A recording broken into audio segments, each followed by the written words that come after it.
तो HDFC bank is one of the best private bank जहां पे बहुत सारे लोग अपना सेविंग्स अकाउंट ओपन कराना चाहते हैं। अब देखो, अकाउंट ओपन कराने से पहले अगर आपको ये पता चल जाए कि इस अकाउंट में चार्जेस कितने होते हैं, इसमें रेट ऑफ इंटरेस्ट आपको कितना मिलेगा, डेबिट कार्ड के क्या चार्जेस होते हैं, कितनी ट्रांजैक्शंस आपको फ्री करने के लिए मिल जाती हैं, अगर आपको ये सब पता चल जाए तो आपको एक आइडिया लग जाएगा कि ये अकाउंट आपके लिए बेस्ट होगा कि नहीं होगा। तो आज इस वीडियो में मैं आपको यही सारी चीज़ें बहुत सिंपल तरीके से बताऊंगा HDFC बैंक सेविंग्स अकाउंट के बारे में। तो चलो वीडियो को स्टार्ट करते हैं। अब हम एकदम सिंपल और प्रैक्टिकल तरीके से समझते हैं। मान लेते हैं आपको HDFC बैंक में अपना सेविंग्स अकाउंट ओपन कराना है, तो आप कैसे करा सकते हो? देखो, उसके ना दो तरीके हैं, फर्स्ट ऑनलाइन, दूसरा है ऑफलाइन।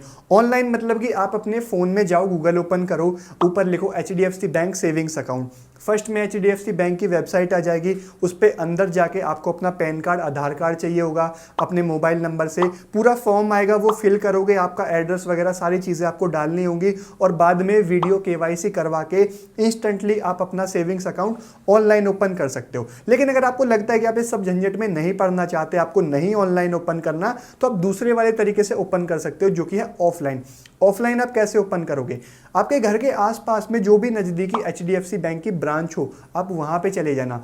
अब आपको ये भी नहीं पता कि आपके आसपास में HDFC बैंक कहाँ है, तो सिंपल है, गूगल पे आप सर्च करो HDFC bank near me, location आ जाएगी, वहाँ पे आप चले जाना, अपना पैन कार्ड और आधार कार्ड लेके वहाँ पे जाके अपना अकाउंट ओपन करा सकते हो। अब अकाउंट तो आप इस तरीके से ओपन करा लोगे। अब बात करते हैं सबसे पहले इंपॉर्टेंट चीज़ के बारे में, जो बहुत सारे लोग पूछते हैं कि भाई HDFC बैंक के रेगुलर सेविंग्स अकाउंट में कितना बैलेंस मेंटेन करके रखना होता है। देखो, यहाँ पे ना बैंक ने लोकेशन के अकॉर्डिंग अलग अलग क्राइटेरिया रखा हुआ है, मैं एक एक करके बता देता हूँ। सबसे पहले बात करते हैं रूरल एरियाज़ के बारे में।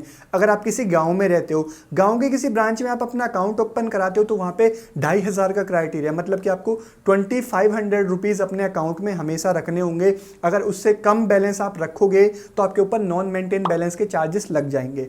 और अगर आप किसी सेमी अर्बन सिटी में रहते हो, छोटे शहर में रहते हो, जैसे कि मेरी ब्रांच छोटे शहर में है, तो वहाँ पे 5000 का क्राइटेरिया है। 5000 रुपये आपको अपने अकाउंट में मेंटेन करके बैलेंस रखना होता है। और अगर आप किसी मेट्रो सिटी में रहते हो, अच्छे बड़े शहर में, तो वहाँ पे क्राइटेरिया है 10,000 रुपये का, वहाँ आपको 10,000 रुपये मेंटेन करके रखना पड़ेगा।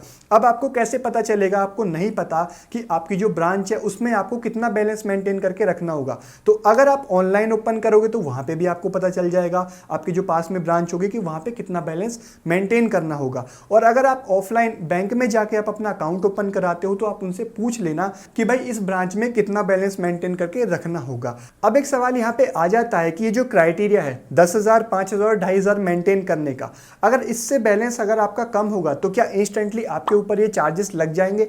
ऐसा नहीं है। आप थोड़े बहुत टाइम के लिए अपने अकाउंट में बैलेंस कम भी कर सकते हो, लेकिन पूरे मंथ में आपको 10,000 से ऊपर का जो एवरेज है वो लेके आना होगा। और आपको एक टिप दे देता हूँ कि मंथ एंड में 25 के बाद जो भी आपके बैंक का क्राइटेरिया है 5,000, 2,500 या 10,000 मेंटेन करके रखने का, वो आप कम मत करना। मंथ एंड में आपके ऊपर कभी भी नॉन मेंटेन बैलेंस के चार्जेस लग सकते हैं। अब इस अकाउंट में रेट ऑफ इंटरेस्ट कितना आपको मिलेगा पर एनम, उसके बारे में बात कर लेते हैं। देखो, अगर आप 50 लाख के नीचे की अमाउंट अपने बैंक में रखते हो तो आपको 3% पर एनम मिलेगा। अब ये अमाउंट बहुत कम है। देखो, 2020 में कोविड के बाद सभी बैंक्स ने बहुत सारे चेंजेस किए हैं, तो यहाँ पे HDFC बैंक ने भी जो रेट ऑफ इंटरेस्ट है वो यहाँ पे कम कर दिए हैं। और अगर आप 50 लाख से अबव अपने अकाउंट में रखते हो तो यहाँ पे 3.5% रेट ऑफ इंटरेस्ट आपको पर एनम मिलेगा। अब अगर आप अपना अकाउंट ओपन कराते हो तो बैंक आपको इनिशियली एक किट ऑफर करेगी, जिसमें एक चेकबुक होगी, एक पासबुक होगी, एक डेबिट कार्ड यानी कि ATM कार्ड होगा। अब यहाँ पे एक थोड़ा सा डिफरेंस है। अगर आप अपना अकाउंट ऑनलाइन ओपन कराते हो तो जो किट है वो आपके घर आ जाएगी 3-4 दिन में। और अगर आप बैंक में जाके अपना अकाउंट ओपन कराते हो तो बैंक वाले इनिशियली अपने पास से आपको एक किट ऑफर करेंगे।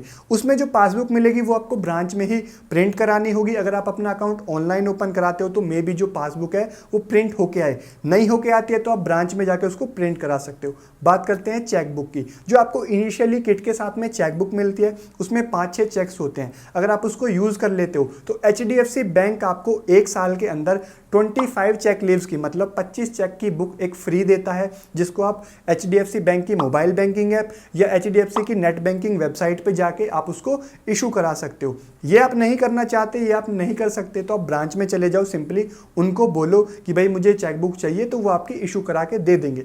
और वो चेकबुक भी अगर आप यूज़ कर लेते हो, आपको एक और चेकबुक चाहिए 1 साल के अंदर, तो वही 25 चेक की एक बुक आपको HDFC बैंक और ऑफर कर देगा। तरीका सेम रहेगा, या तो आप ऑनलाइन खुद से इशू करा सकते हो या ब्रांच में जाके इशू करा सकते हो, लेकिन उसके लिए आपको 100 रुपीज़ चार्ज देना होगा। अब डेबिट कार्ड के बारे में बात कर लेते हैं। देखो, अगर आप ऑनलाइन अपना अकाउंट ओपन कराते हो तो वहाँ पे सारी चीज़ें चूज करने के लिए ऑप्शन आ जाता है। आपको डेबिट कार्ड के लिए भी ऑप्शन आ जाएगा, कई सारे कार्ड्स HDFC बैंक के पास हैं, आप अपने अकॉर्डिंग चूज कर सकते हो कि कौन सा वाला डेबिट कार्ड आपको चाहिए, तो वो वाला डेबिट कार्ड आप इशू करवा सकते हो ऑनलाइन में। अब ऑफलाइन के बारे में बात कर लेते हैं कि आप ब्रांच में जाके अगर आप अपना अकाउंट ओपन करा रहे हो, तो देखो यहाँ पे ब्रांच के पास जो भी किट अवेलेबल होगी उसमें जो भी डेबिट कार्ड होगा वो बैंक आपको दे देगा, लेकिन आपको पहले उनसे ये पूछ लेना है कि इस किट में मुझे कौन सा वाला डेबिट कार्ड मिलेगा और उसके चार्जेस कितने हैं। आप अपने अकॉर्डिंग उनसे पूछ लेना कि कौन कौन से डेबिट कार्ड हैं, जो भी आपको सही लगे अपने अकॉर्डिंग वो वाला आप चूज कर लेना।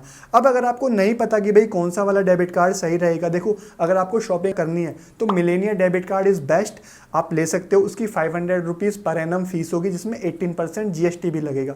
अब अगर आपको ज़्यादा शॉपिंग नहीं करनी, थोड़ा बहुत कैश विड्रॉ ही करना है, तो जो बैंक ऑफर करता है खुद से रुपे प्लेटिनम कार्ड, वो भी काफ़ी अच्छा कार्ड है, जिसकी 200 फीस प्लस 18% GST आपको देना होता है। अब बात कर लेते हैं कि डेबिट कार्ड में आपको कितनी ट्रांजैक्शंस फ्री करने के लिए मिल जाएंगी। देखो, डेबिट कार्ड आपके पास कोई सा भी हो, रुपे प्लेटिनम हो, मिलेनिया हो, इजी शॉप हो, ये जो HDFC बैंक का रेगुलर सेविंग्स अकाउंट है, डेबिट कार्ड कोई भी हो, क्राइटेरिया सब में सेम है।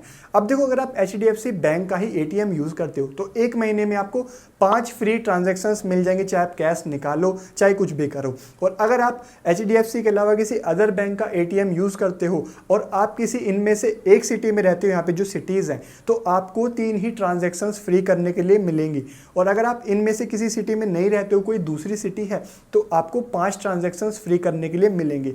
और ये सब करने के बाद आप फिर भी ATM से कोई ट्रांजैक्शन करते हो, कैश विड्रॉ करते हो, तो आपको 21 रुपीज़ पर ट्रांजैक्शन प्लस उसमें GST का चार्ज देना होगा। अब बात कर लेते हैं कि आप बैंक में जाके कितने ट्रांजैक्शंस फ्री कर सकते हो। देखो, HDFC बैंक आपको 1 महीने में 4 ट्रांजैक्शन फ्री ऑफर करता है, चाहे तो आप कैश डिपॉजिट करो चाहे आप कैश विड्रॉ करो। मान लो आपने 2 बार कैश डिपॉजिट करा, 2 बार कैश विड्रॉ करा, आपकी 4 ट्रांजैक्शन हो गई 1 महीने के अंदर कंप्लीट। इसके अलावा 5वीं ट्रांजैक्शन कोई भी आप करोगे, चाहे तो कैश डिपॉजिट चाहे कैश विड्रॉ, 150 रुपीज़ आपको एक्स्ट्रा चार्ज देना पड़ेगा। इसके अलावा आपको 1 महीने में 2 लाख रुपए तक की लिमिट मिलती है, चाहे तो आप कैश डिपॉजिट करो चाहे आप कैश विड्रॉ करो। इसके अलावा 2 लाख से ऊपर कोई भी आप कैश विड्रॉ करोगे या आप कैश डिपॉजिट करोगे तो 1000 रुपए पे आपको 5 रुपए एक्स्ट्रा देने पड़ेंगे। मान लेते हैं आपको 1 लाख रुपए डिपॉजिट करना है या विड्रॉ करना है, तो उस पर 500 रुपए आपको एक्स्ट्रा देने पड़ेंगे। अब देने पड़ेंगे का मतलब ये है कि ये सभी चार्जेस जो है वो आपके अकाउंट से कट जाएंगे, आपको स्टेटमेंट में दिख जाएगा कि इतने चार्जेस आपके बैंक से डिडक्ट हुए हैं। अब देखो, हमने ना यहाँ पे सारी चीज़ों के बारे में बात कर ली है कि आप अपना अकाउंट कैसे ओपन करा सकते हो, कितना बैलेंस आपको मेंटेन करके रखना होगा, रेट ऑफ इंटरेस्ट आपको कितना मिलेगा, डेबिट कार्ड के चार्जेस क्या होंगे, और आप बैंक में जाके कितने ट्रांजैक्शन फ्री कर सकते हो। सारी इंपॉर्टेंट चीज़ों के बारे में हमने यहाँ पे बात कर ली है। अब आप खुद डिसीजन ले सकते हो कि ये बैंक में आपको अकाउंट खुलवाना है कि नहीं खुलवाना है, आपके लिए अच्छा रहेगा कि नहीं रहेगा। होपफुली ये वीडियो आपको समझ आया होगा, आया है तो भाई लाइक ज़रूर कर देना, अच्छा लगा हो तो भाई चैनल को सब्सक्राइब जरूर कर लेना ऐसे और वीडियोस देखने के लिए। और आप चाहो तो मुझे इंस्टाग्राम पे भी फॉलो कर सकते हो। मैं मिलता हूँ आपसे एक नई वीडियो में, तब तक के लिए थैंक यू, बाय बाय।